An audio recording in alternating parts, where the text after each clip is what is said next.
Hello everyone, welcome to Let's Summary World.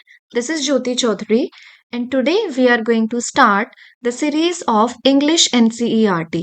So आज से हम ये सीरीज स्टार्ट कर रहे हैं जिसमें कि हम क्लास 6 से लेकर 12 तक की NCERT की समरीज को कंप्लीट करेंगे एंड वन बाय वन जितनी भी बुक्स हैं लाइक क्लास 6 में 2 या 3 बुक्स हैं जिससे कि क्वेश्चंस पूछे जाते हैं सारे एग्जाम्स में हम उन सब की समरी एक एक करके कवर कर लेंगे.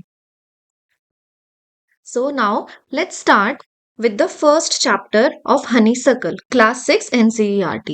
So जो फर्स्ट चैप्टर हमारा है Who did Patrick's homework? ये चैप्टर लिखा है कैरल मूवर ने. हमें राइटर का नाम पता होना चाहिए बिकॉज क्वेश्चंस आते हैं कि ये चैप्टर कौन से राइटर ने लिखा है या फिर ये स्टोरी कौन से राइटर ने लिखी है. So we should remember the names. Now, the summary. Patrick was a boy who loved playing games like hockey, basketball, and Nintendo, but he hated homework and never did it properly. तो अब ये एक story है Patrick के बारे में. ये एक छोटा सा बच्चा है, स्कूल गोइंग है, जो कि सिर्फ खेलना पसंद करता है, उसे उछल कूद करना पसंद है, लेकिन उसे अपना होमवर्क करना पढ़ना बिल्कुल भी पसंद नहीं है. उसके जो टीचर्स हैं वो उसको डांटते रहते हैं, scold him saying he wouldn't learn anything and he often felt like he knew nothing. तो उसके टीचर्स जो है उसको बोलते हैं कि तुम कभी भी कुछ पढ़ते नहीं हो, याद नहीं करते हो, और उसे भी यही लगता है कि मैं इन सब चीजों के लिए नहीं बना हूं, मैं नहीं पढ़ सकता और मुझे कुछ भी नहीं आता है. अब एक दिन क्या होता है, Patrick saw his cat playing with what looked like a tiny doll. Patrick अपनी कैट को देखता है और उसे लगता है कि उसकी कैट जो है किसी एक टाइनी डॉल के साथ खेल रही है. He took it away. अब वो उसे अपने हाथों में उठा लेता है. Took it away but it turned out to be a real little elf wearing old clothes and a tall hat. अब ये सच में क्या था कि ये एक लिटिल एल्फ था. एल्फ क्या होता है, आप यहाँ पर पिक्चर देख सकते हो कि ये एक छोटा सा क्रिएचर होता है जिसके पॉइंटेड ईयर्स होते हैं, पॉइंटेड हैट इसने डाली हुई है, ये इनकी पहचान है. और ये मैजिकल क्रिएचर्स होते हैं. ये रियल लाइफ में ऐसा कुछ नहीं होता है बट ये एक मैजिकल क्रिएचर है. तो वो देखता है कि एक एल्फ है और इसके पास तो मैजिकल पावर्स भी होंगी. The elf was scared of the cat and begged Patrick to save him. अब जो एल्फ था वो बहुत ज्यादा डरा हुआ था उस कैट से और वो पैट्रिक को बोलता है कि तुम प्लीज मुझे बचा लो, मैं प्रॉमिस करता हूँ कि तुम्हारी कोई भी मैं एक विश जो है पूरी करूंगा. Now, Patrick cleverly wished for the elf to do all his homework until the end of the semester 35 days. अब पैट्रिक को तो यही चाहिए था कि कोई उसका होमवर्क कर दे, इसीलिए वो यही विश मांगता है कि तुम जब तक मेरा सेमेस्टर खत्म नहीं होता तुम मेरा होमवर्क करोगे. 35 डेज बचे हुए थे अभी भी. The elf agreed unhappily. अब जो एल्फ था उसे भी कोई होमवर्क वगैरह करना पसंद नहीं था, लेकिन फिर भी उसने प्रॉमिस किया था तो वो एग्री कर देता है, लेकिन वो इस चीज से बिल्कुल भी खुश नहीं है. अब हर दिन क्या होता है, every day the elf try to do the homework but knew nothing about it. अब वो कोशिश तो करता है बेचारा एल्फ कि वो होमवर्क करे, लेकिन उसे इस बारे में कुछ पता ही नहीं था. ना ही तो उसे ह्यूमन हिस्ट्री के बारे में पता है, ना ही उसे इंग्लिश के बारे में पता है, ना ही उसे मैथ्स की टेबल्स आते हैं, कैलकुलेशंस आती हैं. तो वो हमेशा पैट्रिक को ही हेल्प के लिए चलाता रहता है. बार बार वो हेल्प के लिए उसे बुलाता है, जिसकी वजह से पैट्रिक को कभी डिक्शनरी यूज करनी पड़ती है, इंग्लिश के वर्ड्स को वो सर्च करता है, कभी वो टेबल्स लर्न करता है, कभी वो रीडिंग करता है, कभी वो ह्यूमन हिस्ट्री जो है उस सेल्फ को पढ़ा रहा है, उसे समझा रहा है. Now Patrick had to sit beside him late into the night. और ये सब रात को जाग जाग कर ये दोनों कर रहे हैं कि पैट्रिक भी जो है लेट नाइट तक जागता है, पढ़ता है और उसे पढ़ाता है, जिसकी वजह से अब वो काफी ज्यादा थका थका भी रहने लगा था, very tired with puffy eyes from staying up. और उसकी जो आईज है वो भी काफी ज्यादा पफी रहने लगी थी because he was working really hard at night. Now in reality Patrick ended up working harder than ever. इतनी मेहनत तो पैट्रिक ने कभी की ही नहीं थी, learning everything himself while helping the elf. और जब वो उस एल्फ की हेल्प कर रहा है, वो उसे पढ़ा रहा है, उसके लिए उसे खुद मेहनत करनी पड़ रही है, वो खुद पढ़ रहा है, जिसकी वजह से उसे सब कुछ अब याद होने लगा था. On the last day of the school the homework was finished. अब जब लास्ट डे था स्कूल का, सारा होमवर्क हो चुका था और जो एल्फ था वो तो हमेशा के लिए डिसअपियर हो जाता है, गुड बाय कर देता है. व्हेन रिजल्ट्स केम, अब रिजल्ट्स आते हैं, पैट्रिक को हर सब्जेक्ट में ए ग्रेड मिलता है. उसके जो टीचर्स हैं वो काफी ज्यादा प्रेज करते हैं, उसके क्लासमेट सरप्राइज्ड रह जाते हैं कि ये तो कुछ भी नहीं करता था, now he is getting a in every subject. उसके पेरेंट्स बहुत ज्यादा प्राउड फील करते हैं. और ये सारी फीलिंग्स इतनी अच्छी थी कि अब पैट्रिक जो है काफी ज्यादा रिस्पॉन्सिबल बॉय बन गया कि अपनी मर्जी से, अपनी इच्छा से विलिंगली वो सारे काम करने लगा था. Patrick thought the elf magic made him successful. उसे लगता था कि जो एल्फ ने मैजिक किया था उसकी वजह से वो सक्सेसफुल हुआ है, लेकिन ऐसा कुछ नहीं था. ये उसका हार्डवर्क था, ये उसकी मेहनत थी, उसके एफर्ट्स थे, जिसकी वजह से वो इतना ज्यादा इम्प्रूव हो पाया है. So that is it. 5 minute में हमारी फर्स्ट चैप्टर की समरी खत्म हो जाती है. Let's move to the second chapter, how the dog found himself a new master. ये एक ट्रेडिशनल फेबल है, इसका कोई भी ऐसा राइटर नहीं है जिसको आपको याद करना पड़ेगा। फेबल होती है वो स्टोरीज जो कि एनिमल्स पर बेस्ड होती हैं। Long ago dogs lived wild in the forest like Wolves. अब बहुत पुरानी बात है कि जब जो डॉग हैं वो वुल्व्स की तरह जंगलों में रहते थे, फ्री होते थे, वो अपने आप के मास्टर होते थे। लेकिन एक दिन एक डॉग जो है वो काफी ज्यादा टायर्ड हो जाता है अपनी लाइफ से, और वो सोचता है कि मैं बहुत थक चुका हूँ, कि खुद ही मुझे खाना ढूंढना पड़ता है, खुद ही मुझे अपने आप को बचाना पड़ता है जो भी मुझसे ज्यादा स्ट्रांग एनिमल्स हैं। तो मैं चाहता हूँ कि जो सबसे ज्यादा स्ट्रांग है वो मेरा मास्टर बन जाए, और फिर वही मुझे फूड देगा और वही मेरी प्रोटेक्शन भी करेगा।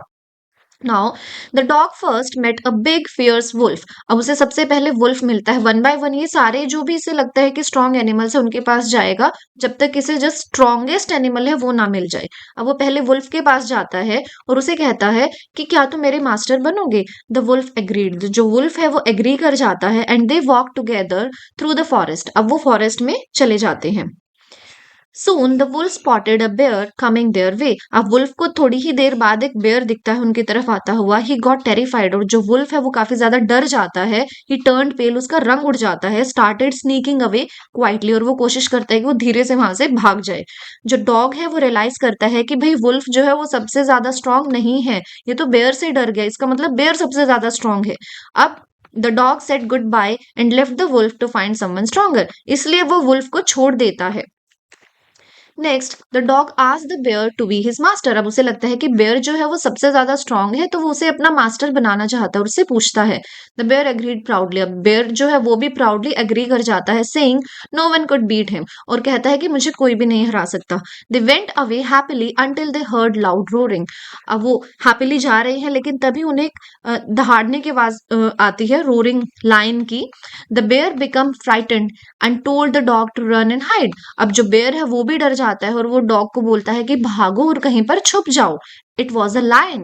The dog saw that the bear was scared of the lion, so he left the bear too and went to the lion. अब वो लायन को अपना मास्टर बनाएगा। उसे लगता है कि जो बेयर है वो तो लायन से डर गया है, इसका मतलब लायन जो है वो सबसे ज्यादा स्ट्रॉन्गेस्ट है। The dog told the lion he wanted to serve the strongest beast. The lion roared in agreement and took the dog as his servant. अब वो उसे अपना सर्वेंट बना लेता है। For a long time the dog lived safely with the lion. अब काफी time तक ये दोनों साथ में रहते हैं, और जो डॉग है वो काफी ज्यादा सेफ भी अब फील करता है लायन के साथ। No one dared to touch or trouble him because the lion was the king of the forest. Because जो लायन है वो तो किंग है फॉरेस्ट का, तो कौन ही डॉग से पंगा लेगा अब। One day, while walking with the lion, they heard strange noises and smelled something unfamiliar. अब एक दिन उन्हें अजीब सी आवाजें आती हैं जब वो जा रहे होते हैं, और कुछ अनफेमिलियर सा फील होता है। The mighty lion suddenly stopped, और जो माइटी जो स्ट्रॉन्गेस्ट लायन था वो भी अब एकदम से रुक जाता है। लुक्ड स्केयर्ड, वो डरा हुआ है। ग्राउल्ड सॉफ्टली, ग्राउल्ड का मतलब होता है कि गले में से एक धीरे से आवाज निकालना। And told the dog to run away quickly. अब वो डॉग को कहता है कि यहाँ से जल्दी से भाग चलो। He explain that a man was coming with weapons. अब वो बताता है कि मैन आ रहा है वेपन्स के साथ, उसके पास हथियार हैं। And even the lion feared man. The dog was amazed that the strongest animal was afraid of a human. जो डॉग है वो उसे काफी ज्यादा सरप्राइजिंग लगता है, और उसे खुशी भी होती है कि जो ये लायन है ये भी किसी से डरता है, मतलब कि उसे और भी ज्यादा स्ट्रॉन्ग एनिमल मिल गया है। Now you can see the picture, this man holding this gun, the weapon, and the dog is very happy with him. अब लास्ट में जो डॉग है वो क्विकली जो है फाउंड द मैन, मैन के पास जाता है और उसे अपना मास्टर बना लेता है। द मैन एक्सेप्टेड, और जो मैन है वो भी एक्सेप्ट करता है। And the dog stayed with him for ever, और आज तक भी हम देखते हैं कि जो डॉग है वो काफी ज्यादा फेथफुल है for man, for humans. From that day on dogs become man's best friend. अब मैन और जो डॉग है वो बेस्ट फ्रेंड बन गए, and most faithful servant, never changing their master again. तो फाइनली उसका मास्टर कौन बन जाता है? Man. So these could be the questions कि फाइनल मास्टर कौन था। ऐसे ऐसे छोटे छोटे क्वेश्चंस आ जाते हैं।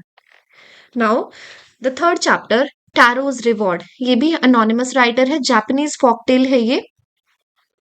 Taro was a poor young woodcutter who lived with his old parents in a small hut on a hillside in Japan. ये जापान की स्टोरी है कि टैरो एक वुडकटर था, लकड़हारा था, और बहुत ज्यादा गरीब था। वो बेचारा लकड़ियां काट कर बेचकर अपना गुजारा करता था और अपने पेरेंट्स के साथ रहता था। लेकिन वो बहुत ज़्यादा मेहनती था और अपने पेरेंट्स की काफ़ी ज़्यादा रिस्पेक्ट भी करता था। He worked very hard chopping would all day but earned little money, लेकिन काफ़ी कम जो है वो पैसे कमाता था इतनी ज़्यादा मेहनत करने के बाद भी, लेकिन वो अपने पेरेंट्स से काफ़ी ज़्यादा प्यार करता था। One cold evening, while sitting by the fire, Taro's father shivered and wished for a cup of sake. ये पूरी स्टोरी जो है हमारी साके पर ही डिपेंड है। ये एक काइंड ऑफ टी होती है, ड्रिंक होती है, वार्म राइस से जो कि बनती है। तो उसके जो फादर थे उन्हें काफी ज्यादा ठंड लग रही थी, वो काफी ज्यादा कांप रहे थे और वो कहते हैं कि मेरा मन है कि मैं एक कप मुझे अगर साके मिल जाए तो मुझे बहुत ज्यादा वार्म फील होगा, बहुत अच्छा फील होगा। टैरो को बहुत बुरा लगता है, felt sad because he could not afford it, लेकिन ये ड्रिंक जो है वो बहुत ज्यादा एक्सपेंसिव होती है, महंगी होती है। तो टैरो को बुरा लगता है कि मैं तो ये अफोर्ड ही नहीं कर सकता। तो वो डिसाइड करता है कि वो और भी ज्यादा मेहनत करेगा नेक्स्ट डे, ताकि वो अपने फादर के लिए एक कप साके का ला सके। अब नेक्स्ट डे क्या होता है, tarot started chopping would earlier than usual. अब वो जल्दी अपना काम शुरू कर देता है ताकि वो ज्यादा लकड़ियां काट सके। He work so hard that he got very thirsty. अब वो इतना ज्यादा काम करता है कि उसे प्यास लग जाती है। Suddenly he heard the sound of rushing water, फिर उसे तभी कुछ पानी की आवाज आती है। While which he had never heard in that part of the forest before, जो कि उसने कभी पहले सुनी ही नहीं थी उस फॉरेस्ट में। Curious and thirsty he ran towards the sound and found a beautiful waterfall. अब वो पानी की जो आवाज आ रही थी उसको फॉलो करता है और वो देखता है एक बहुत ही सुंदर सा वाटरफॉल उसे वहां पर दिखाई देता है। You can see that in the picture. He cupped his hands and drank. अब वो अपने हाथों में पानी लेता है और उसे पीता है। इट टेस्टेड लाइक डिलीशियस साके। अब ये कोई नॉर्मल पानी नहीं था, ये तो डिलीशियस साके ड्रिंक थी। Amazed, tarot field his largest picture with the liquid and horrid home. Picture होता है लाइक जो इसने ये पॉट सा ले रखा है साइड में, जो सबसे बड़ा पॉट इसके पास था उसको हम पिक्चर बोलते हैं। वो उसमें उस साके को भरता है, पानी को भरता है उस झरने से और फटाफट से घर जाता है। When his father drank the sake he stop shivering. अब उसके फादर ने जब उसे पिया तो वो कांपना बंद कर देते हैं, उन्हें काफी ज्यादा वार्म फील होता है और बहुत हैप्पी वो फील करते हैं। इवन वो थोड़ा सा डांस भी करते हैं। That afternoon a neighbour lady visited and Taro's father politely offered her some sake. अब एक लेडी आती है पड़ोस में से इवनिंग में उनके घर पर, और वो उसको जो है साके ऑफर करते हैं उसके फादर। और वो जो लेडी होती है ग्रीडीली, बहुत ही लालच के साथ वो उसे पीती है। और जब उसे स्टोरी का पता लगता है कि एक मैजिकल वाटरफॉल है तो वो वहां से जाकर सबको बता देती है गांव में। By the evening the news spread. अब जो इवनिंग है वाटरफॉल के बारे में वो फैल बाय द इवनिंग ये जो न्यूज है ये फैल जाती है और सभी विलेजर्स जो है उस वाटरफॉल के पास जाते हैं और अपने अपने जार्स ले जाते हैं, पिक्चर्स लेकर जाते हैं कि वो भी जो है फ्री में साके को भरकर लाएंगे। But when they tested it, लेकिन जब वो टेस्ट करते हैं it was only cold plain water, लेकिन उनके लिए ये सिर्फ पानी था, कोई साके नहीं था। They got angry thinking tarot had tricked them. अब उन सबको गुस्सा आता है और उन्हें लगता है कि टैरो ने जो है उनके साथ कोई मजाक किया है, कोई ट्रिक की है। And shouted that they would drown him, और वो कहते हैं कि हम उसे इसी में डुबाकर मार देंगे। टैरो बीइंग वाइज, अब टैरो जो है छुपकर ये सब कुछ देख रहा था, एक रॉक, एक पत्थर के पीछे वो छुपा हुआ था। After the angry villagers left, जब वो सब चले जाते हैं, he tested the water again. वो फिर से टेस्ट करता है। It was still fine sake for him. अब वो देखता है कि लेकिन ये तो अभी भी साके ही है, ये तो कोई पानी नहीं है।